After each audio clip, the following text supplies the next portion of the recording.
Welcome to our channel. నేను సిరి. 2,88,000 కోట్ల రూపాయలు ఎక్కడ అసలు కేసీఆర్ ఏం చేశారు? మంత్రులు అంటే ఎమ్మెల్యేలకు కూడా ఇది తెలియని సీక్రెట్. అయితే ఈ అంశాన్ని మనకి వివరించడానికి మనతో పాటు ఉన్నారు ప్రముఖ సీనియర్ జర్నలిస్ట్ దివ్యేష్ గారు. నమస్కారం సార్. నమస్తే సార్, ఇప్పుడు చూస్తున్నట్టయితే గత ప్రభుత్వం అంటే మన మాజీ ముఖ్యమంత్రి కేసీఆర్ గారు 2,88,000 కోట్ల రూపాయలని అంటే ఏం చేశాడో ఎవరికి తెలియదు, ఎక్కడని ప్రశ్నిస్తున్నారు. అయితే ఈ డబ్బు ఏమైనా విషయం మంత్రులకి ఎమ్మెల్యేలకు కూడా తెలియదు, ఇది ఒక టాప్ సీక్రెట్ అని చెప్పేసి అయితే మనకు వార్తలు వస్తున్నాయి. ఇంతకీ ఏం జరిగి ఉంటుంది సార్? అసలు అన్నీ బయటపడుతున్నాయి. గత 10 ఏళ్ల కేసీఆర్ పరిపాలనలో అవినీతి, కుంభకోణాలు, గుట్టుమట్లు, ఈ దుర్వినియోగం, ప్రజాధనం ఎంత పెద్ద ఎత్తున స్వాహా చేశారు, ఇవన్నీ కూడా తవ్వి తీస్తున్న దీంట్లో ఈరోజు తాజాగా కాగ్ రిపోర్ట్ వెల్లడించింది. ఏంటి, ఇప్పుడు ₹1 కన్సాలిడేటెడ్ ఫండ్ నుంచి నువ్వు ఖర్చు పెట్టాలంటే, ప్రజాధనం ఖర్చు పెట్టాలంటే ఇప్పుడు నీ ఇష్టం వచ్చినట్టు ఖర్చు పెడతానికి వీల్లేదు. శాసనసభ ఆమోదం ఉండాలి, క్యాబినెట్ ఆమోదం ఉండాలి. క్యాబినెట్ ఆమోదం లేకుండా, అసెంబ్లీ ఆమోదం లేకుండా ఇంత పెద్ద ఎత్తున నిధుల దుర్వినియోగం అది ఏంటి? ఇప్పుడు వీళ్ళు ముఖ్యమంత్రిగా ఉన్నా, వీళ్ళని ఎమ్మెల్యేలుగా గెలిపించినా, మంత్రులను చేసినా వీళ్ళు ఏంటి? కేవలం ధర్మకర్తలు, ప్రజాధనానికి కాపలాదారు మాత్రమే. వీళ్ళందరిపైన కూడా ఈ తనిఖీకి ఎప్పటికప్పుడు ప్రతి ఏటా కూడా పిఏసి ఉంటుంది, పబ్లిక్ అకౌంట్స్ కమిటీ. ఖర్చులన్నీ వాళ్ళు తనిఖీ చేయాలా? లేదు, కాగ్ ప్రతి ఏడు రిపోర్ట్ ఇస్తుంది. కాగ్కి వీళ్ళు బద్ధులై ఉండాలా? ఇన్ని కట్టడులు, ఇంత వ్యవస్థ నీకు అంబేద్కర్ ఇంత కట్టుదిట్టంగా పెట్టినప్పుడు అయినా కూడా ఇంత పెద్ద ఎత్తున దుర్వినియోగం జరిగిందంటే ఇంకా ఏ స్థాయిలో వన్ మ్యాన్ షో నడిచింది? ఏ స్థాయిలో అసెంబ్లీని వీళ్ళు దీనిలోకి తీసుకోలేదు? ఏ స్థాయిలో క్యాబినెట్ ఒక డమ్మీగా మారింది? అంటే వీళ్ళు క్యాబినెట్నే కాదు, అసెంబ్లీనే డమ్మీగా చేశారన్నమాట. ఉత్సవ విగ్రహాలుగా మారారా మంత్రులంతా? డూడు బసవన్నలుగా మారారా ఎమ్మెల్యేలంతా? వాళ్ళ ప్రజల్లో చర్చనీయాంశం. ఇప్పుడు మనం ఏమనుకున్నాం, కేసీఆర్ 10 ఏళ్ళు ఆయన వచ్చింది, ఆయన గెలిచింది, ఏదో తెలంగాణని ఉద్ధరిస్తాడని, బంగారు తెలంగాణగా మారుస్తాడని ఆశలతో కేసీఆర్కి ఇంత గొప్ప మ్యాండేట్ ఇస్తే 2014లో ఇచ్చిన మ్యాండేట్ కన్నా 2018లో ఇంకా ఎక్కువ మ్యాండేట్ ఇచ్చారు. అలాంటిది ఆయన ప్రజల నమ్మకాన్ని ఇంతగా ఒమ్ము చేయడం అనేది దురదృష్టకరం. ఇప్పుడు 2,88,000 కోట్లు అంటే నీకు సంవత్సరానికి, అది కూడా ఎప్పుడు 8 ఏళ్లలో, 10 ఏళ్ల లెక్క కాదు కాగ్ చెప్పింది, 8 ఏళ్ల లెక్క. అంటే సగటున ప్రతి ఏడాది 35,000 కోట్లు. అసెంబ్లీ ఆమోదం లేదు, క్యాబినెట్ అప్రూవల్ లేదన్నమాట. కేసీఆర్ ముఖ్యమంత్రి అయిన మొదటి సంవత్సరం ఏదో 4,800 కోట్లు ఏమో ఎక్సెస్ బడ్జెట్. అదేమంత పెద్దది కాదు. సంవత్సరానికి 5,000 కోట్లు, 4,000 కోట్లు బడ్జెట్ ఎక్కువ ఖర్చు పెట్టారంటే ఓకే అనుకుంటారు. జనరల్గా ప్రతి సంవత్సరం అది జరుగుతూ ఉంటుందని సరిపెట్టుకుంటారు. అలాంటిది 4,800 కోట్లు ఒక సంవత్సరం, తొలి సంవత్సరం అయితే ఎక్సెస్ ఎక్స్పెండిచర్ ఒక ఏడాది ఎప్పుడు 2021-22లో 80,000 కోట్లకు చేరింది. అంటే ఎక్సెస్ ఎక్స్పెండిచర్ 80,000 కోట్లు ఎలా చేస్తారు?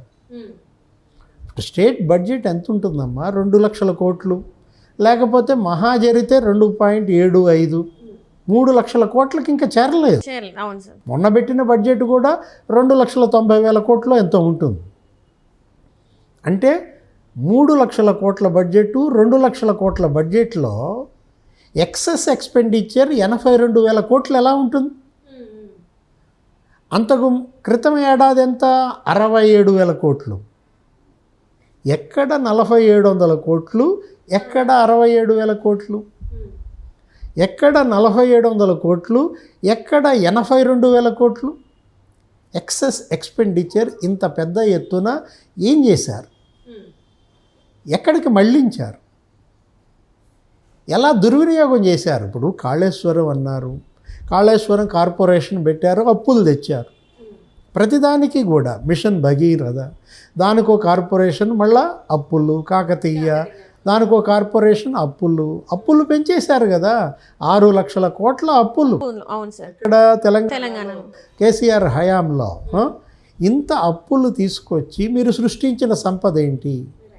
కూలగొట్టినారు, కట్టారు, మీరు పంచిపెట్టారు, రైతు బంధు ఇచ్చారు, దళిత బంధు ఇచ్చారు, మీరు స్కీముల ద్వారా పంచిపెట్టింది ఎంత? ఒకవేళ పంచిపెట్టినా ఆ పంచిపెట్టిన దాంట్లో గనక చిత్తశుద్ధి ఉంటే, ఏది పారదర్శకత ఉంటే అసెంబ్లీ ఆమోదం, క్యాబినెట్ అప్రూవల్, ప్రతి రూపాయికి కూడా నేను ఇందాక చెప్పుకున్నట్టు కన్సాలిడేటెడ్ ఫండ్ నుంచి నువ్వు చేసుకున్నప్పుడు నువ్వేంటి, నువ్వు యజమానివి కాదు, ఇది నీ కుటుంబం కాదు, నీ ఇష్టం వచ్చినట్టు ఖర్చు పెట్టడానికి. ఫ్యామిలీలో చేసే ఖర్చుకే మనం లెక్కలు చూసుకుంటాం. ఎంత అప్పు చేసావు, ఎంత మనకు జీతం వస్తుంది, మనం బ్యాంకు లోన్లు ఎంత కడుతున్నాం, ఇవన్నీ చూసి కదా ఒక కుటుంబాన్ని ఈదేది, ఒక కుటుంబ పెద్ద. అలాంటిది రాష్ట్ర పెద్దగా, ముఖ్యమంత్రిగా నీకు అధికారం ఇచ్చినప్పుడు నువ్వు అసెంబ్లీ అప్రూవల్ లేకుండా, క్యాబినెట్ అప్రూవల్ లేకుండా ఇంత పెద్ద ఎత్తున 2,88,000 కోట్లు అంటే ఒక స్టేట్ బడ్జెట్, ఒక సంవత్సరం బడ్జెట్ కాకెత్తుకుపోయిందా?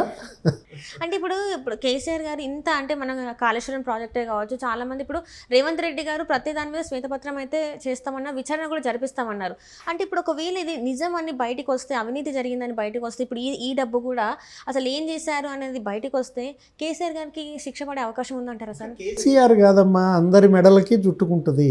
ఏది క్యాబినెట్కు చుట్టుకుంటుంది, మంత్రులకు చుట్టుకుంటుంది, ఆర్థిక మంత్రిగా ఈటెల రాజేందర్ కూడా చుట్టుకుంటుంది.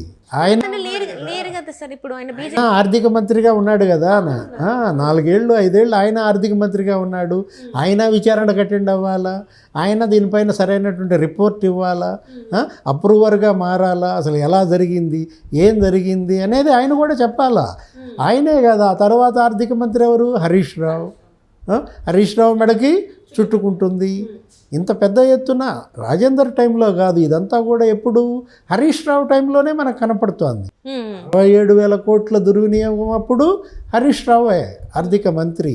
82,000 కోట్ల మిస్యూజ్ అప్పుడు హరీష్ రావే ఆర్థిక మంత్రి. ఆయనే కాదు, పిఎస్సి ఏం చేస్తోంది, పబ్లిక్ అకౌంట్స్ కమిటీ, దానిలో చైర్మన్ ఏం చేస్తున్నాడు, సభ్యులు ఏం చేస్తున్నారు, వాళ్ళు ఏమి నోట్స్ రాశారు, ఇవన్నీ కూడా వస్తాయి. అవన్నీ కూడా తవ్వి తీస్తారన్నమాట. అప్పుడు అక్బరుద్దీన్ ఓవైసీ ఉన్నాడు, పిఎస్సి కమిటీలో ఉన్నాడు, మొదటి దాంట్లో ఉన్నాడు, రెండో దాంట్లో ఉన్నాడు, మూడో దాంట్లో ఉన్నాడు.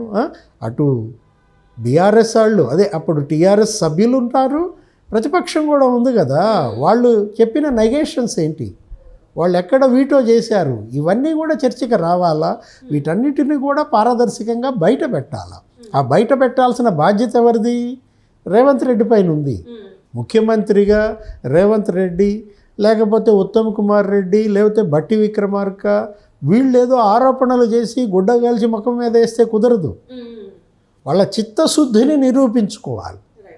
ఇప్పుడు రేవంత్ రెడ్డి కూడా ధర్మకర్తే కదా, ఆయన ఏమైనా యజమాన? ఓనర్షిప్ లేదు ఇక్కడ ఎవరికి కూడా. ఇక్కడ కాపలా కాసేదానికే వీళ్ళని మనం ఎన్నుకున్నది. ఇది ఎవరి ధనం? ఇది ప్రజాధనం. ప్రతి రూపాయి కన్సాలిడేటెడ్ ఫండ్ నుంచి నువ్వు ఖర్చు పెట్టే ప్రతి రూపాయికి నువ్వు బాధ్యత వహించాలి. ముఖ్యమంత్రిగా ఎవరుంటే వాళ్ళు బాధ్యత వహించాలా. కేసీఆర్ బాధ్యతారహితంగా వ్యవహరించాడని వీళ్ళు ఊరికే ఆరోపణలు చేస్తే కుదరదు. మీ బాధ్యత ఎంత మేరకు మీరు నిర్వర్తిస్తారు అనేది ప్రజలు చూస్తున్నారు. దాన్ని బట్టే రేపు బీఆర్ఎస్కైనా కాంగ్రెస్ పార్టీకైనా ప్రజామోదం. Right sir, right. Thank you so much sir. నమస్తే.